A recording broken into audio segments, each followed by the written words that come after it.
Welcome to our few moments together on the Parsha.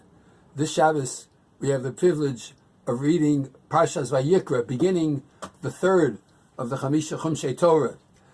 And it is also Parshas Zachor, the Parsha in which we read about the mitzvah to remember to wipe out Amalek.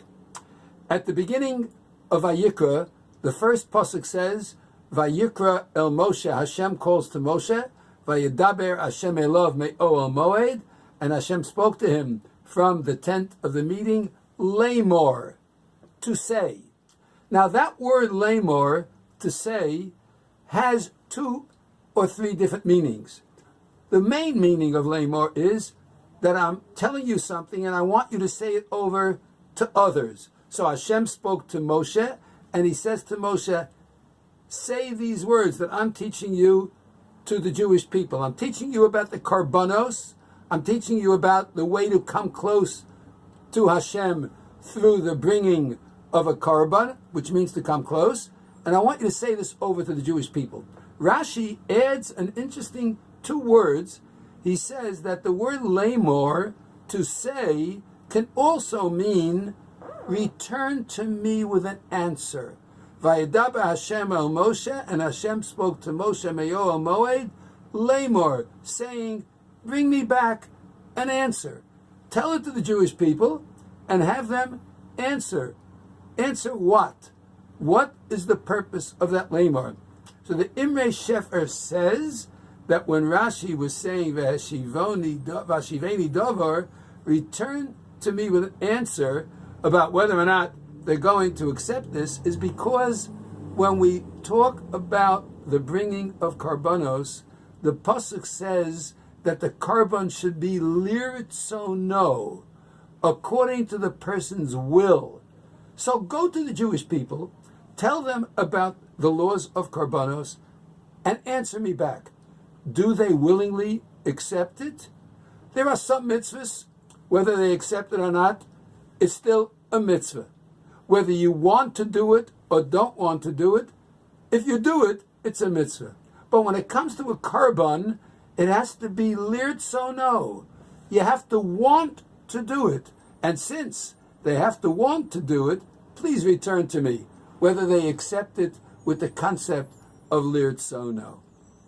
Now, it's interesting to note that in Parshas Zachor, we read that the Jewish people had just come out of Egypt, and they were on their way to great heights because of their emunah and clear faith in the actual, active hand of Hashem in their lives. And then along came Amalek.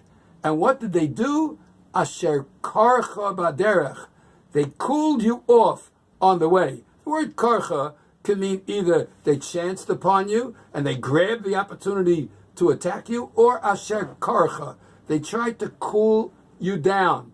Cooling you down has the implication that they tried to take you away from the strength and importance and heat of the moment, that you knew what was true. You knew that Hashem was the God of history, and you felt it, and they wanted to cool you down from that emunah. They wanted to take away your ratzon.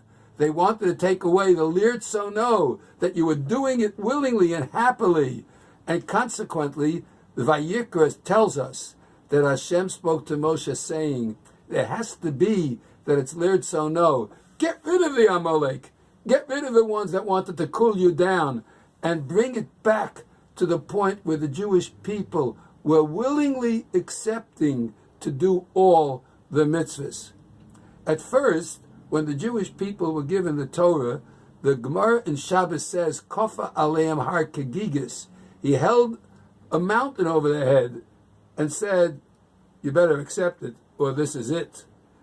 While on Purim, Kimu v'kiblu aYehudim, the Jewish people accepted upon themselves willingly what they knew was the right thing to do.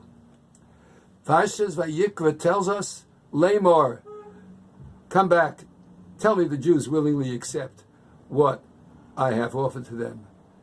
And on Purim, we willingly accept. And when we remember Amalek, we remember how they tried to cool us down from willingly accepting. And so, Lamor, tell me, the Jews willingly accept, don't they? And isn't it so that Purim helps us willingly accept that the hand of Hashem is in history, the subtle, almost imperceptible, miraculous nature of the hand of God in our history from the story of Purim to this very day. Parshas Vayikra. What a great way to begin the third book of the Torah, willingly accepting the korban, the coming close to Hashem. Have a wonderful Shabbos, and have a great Shabbos thinking about our willing acceptance on the holiday, on the Yom Tov of Purim.